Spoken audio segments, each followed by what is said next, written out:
Customers are changing their buying behaviors. They're changing how they interact with companies. They're changing what impresses them enough to buy. And they're changing how they react when foul-ups happen. So in this video, I'm going to provide customer service tips and techniques to enable you to react to and adapt and capitalize on these trends. You'll not only boost your business, you'll have happier customers and less stress for your employees.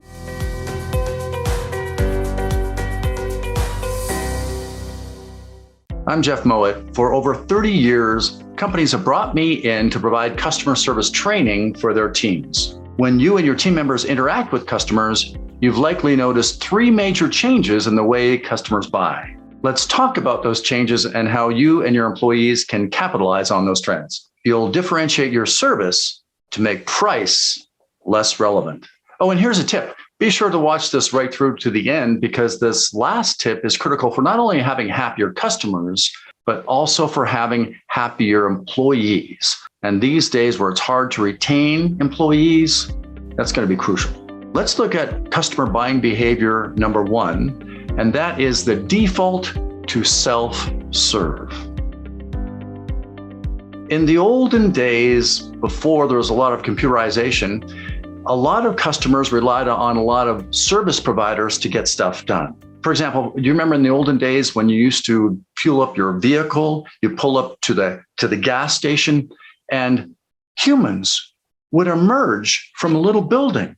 They'd fuel up your gas tank for you. They'd check your oil. They'd do the windows. But now who does the work? I had one guy in a seminar yell out, "The wife." Windows. My guess is this guy probably had a squeegee surgically removed at some point. We're doing it self-serve, and we're doing self-serve when it comes to fueling up our vehicles. We're doing self-serve when it comes to going through retail places where it's self-serve cashiers. We're doing our banking. We're doing a lot of that on our own as customers. We're doing travel arrangements. We're doing that all self-serve, and people are becoming very comfortable with the technology, and the technology is making it easier for customers to do that. So what that all means is that there's really no role anymore for employees to process transaction, to take orders. There's no role for that anymore because customers can do that remotely, automatically, online. So then the question becomes, well, where's the value that we can provide to customers when they're defaulting to self-serve? And that brings us to what customers really need these days, and it is no longer information. If customers want information, they can get it on the internet for virtually free instantly. They get thousands of pages to any Google search, for example. So the question becomes, okay, so what can we provide to customers who are doing self-serve more or less and somehow create value-added service? Well, I believe the answer comes to a little formula that I created. It's called AID, A-I-D. Analyze available options. So as service providers, we do the Google searches. We are the people to interpret all the available solutions to that customer's possible challenge. And then I interpret all of those possibilities based on that customer's unique needs. And then finally, we direct them to a possible maximum of 3 options. So what that means then is for simple transactions where the customers can do their own homework and find out on a simple transaction, simple purchases, they're going to do it on their own. We need to make that easy, just the way, obviously, online buying has become very easy when you look at what's happened with Amazon. So it's pretty hard to compete with that type of thing for a simple transaction. However, the real niche is for more complex decisions, and typically business-to-business decisions, where customers aren't sure exactly what the right solution is to their need. Well, that's where we want to use AID, analysis, interpretation, and direction, to help simplify that process so that they get the right choice in this planet where there's too many choices. And that helps to differentiate your service beyond price. Before I get to my next customer service tip, if you're finding this to be helpful, be sure to subscribe, like, and comment below. And I do read all the comments. That brings us to customer buying behavior number 2, distracted buying.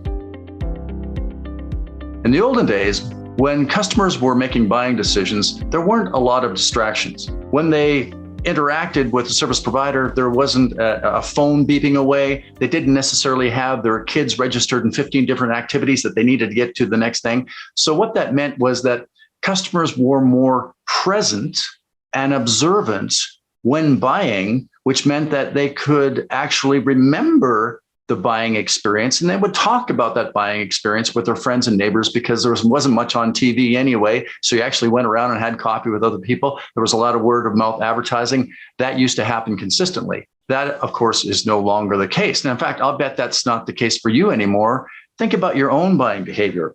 Imagine the last time that you picked up a coffee at a local coffee shop and took it on your way running errands. And maybe that coffee was, hey, it was good. It was on time. The price was right. Well, did you immediately on your way start picking up the phone and start talking to 5 of your friends about, hey, I just really had a really good double-double? I just don't think we do that. We are focused on our own world. We barely notice good service these days. In fact, when I talk about this in our seminars, we use the term customer service being wallpaper when it's just good. It's really hard to make it stand out when it's just good service. I don't think customers are loyal for good service. So the challenge for us then is, how do you make your service stand out when you have such limited time and attention spans with your customers? Well, to me, it comes down to your word choices. So for example, the typical way we might interact with the customer, they ask us to do something and we might say, yeah, I'll deal with it, or I'll handle it. And those are common expressions that I suppose we do. But to make your service stand out, you change the words around a little. Here's an example. I mean, if you were at a food court somewhere with some toddlers that you were taking care of, you realize that you forgot napkins. So you go, okay, you find some couple nearby that look safe, and you say to them, hey, I just got to grab some napkins from over there. Do you mind watching them for a second? And their response is, yeah, we'll deal with your kids, or we'll handle your kids. No, that's okay, kids. We don't need napkins. I don't think we do it. So what if instead they changed the wording around and said, hopefully you're guessing this, we'll take care of the kids. So in other words, rather than using a word choice like I'll deal with or handle your customer request, we'll take care of it for you so that you can get on with such and such. So all that's required for us to stand out as trusted advisors is to choose our words a little more consciously. And that's all I talk about in my seminars, is just choosing words that have a sense of value added for the customer. They start noticing and going, there's something different about this person. And that's what we're looking for, is not necessarily to be better or beat anybody's prices. We want to be perceived as being different. I hope you're finding this to be helpful. And if you like this video, I think you're going to love my tips. You'll get them for free at jeffsbusinesstips.com. Customer buying behavior number 3 is what I call the amplification of anger. It used to be when a customer was upset, they would typically tell the service provider of the company, and if it wasn't handled well, the customer might, verbally tell a few more customers, their friends and neighbors, and that would be about as far as you get. You're going to lose some business, and for sure, that's not a good thing. However, it would only go so far. But nowadays, of course, when customers are upset, they have a platform to amplify their anger. They post it on social media. And if those comments are pithy or they are spot on accurate, that can be seen by a lot of people. It can go viral. Heavens, the brand damage we can get. We've all seen what's happened when a customer was mistreated by a service provider, which has gone viral and cost literally millions of dollars. The other thing to consider when it comes to angry customers is the damage it does to the morale of your team members. There is a shortage of good workers out there, and that's not going to change anytime soon because of demographics, particularly in North America. And so when it's so hard to recruit good team members, the last thing we want is for their morale, their sense of being, their sense of purpose to really get sideswiped by one, frankly, obnoxious customer. So the challenge for us then is how do we prevent not only the damage to our brand and our finances, but also the damage to our employees' morale when it comes to dealing with upset customers. And so I just want to offer up just one major concept when it comes to converting an upset customer into an advocate for your brand. And that is oftentimes when a customer expresses a concern, we go ahead and we fix the problem. We give them a refund. We provide the repaired service. And we think that, okay, that's it. That's fair. But when you consider it, okay, all we did was we gave them what they originally contracted for, but we did nothing to address the hassle of them having to complain, maybe the extra time it's taken to get what they originally ordered, maybe the expense of even contacting us or bringing something back to us. And because we replace whatever was damaged or defective, we think we're square. I don't think so. And most businesses operate that way. They just give them a repair or refund. So what I'm suggesting is, yes, of course, we're going to replace or fix whatever went sideways for that customer. But on top of that, give the customer something for the inconvenience, something to address the hassle factor. It's always best to try to exceed your customer's expectations. So I suggest asking the customer something along the lines of, hey, we want to be fair. What do you think would be fair? And oftentimes the customer might say something like, well, just pay for the shipping or just pay for the tax on this. And maybe it's 5%, 10%. And that gives us an opportunity to exceed that expectation by saying something like, well, 10% you're asking for, I'll tell you what, we'll give you 20% off. And that's where customers are going, wow, this company really comes through. And that's when customers are posting positive things about us that go viral. And that builds our brand. It makes the employee feel like you're dealing with a happy customer. Employees get to go home going, I solved a bunch of problems for customers out there. Everyone wins when we not only fix the problem with the customer, we also fix the relationship with that customer. Let's recap. And I'm going to ask you to post in the comment section below, which of these changes in buying behaviors is impacting your business the most? Is it the number one, default to self-serve? And if that's the case, when people are doing self-serve purchases, well, then our role is to change from being order takers and processing transactions to instead being seen as trusted advisors for more complex purchases. And the way we can be seen as more of a trusted advisors is to use AID, analyze the options available, interpret those options based on the customer's unique needs, and D, direct them to the 3 possible options to satisfy that need. Is the biggest trend impacting your business?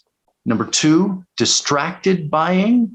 And when that's the case, we need to change up the wording that we're using with customers. Rather than using old terms that almost have a bad sounding attitude, like I'll have to check, we'll change a few words like I'll be happy to check.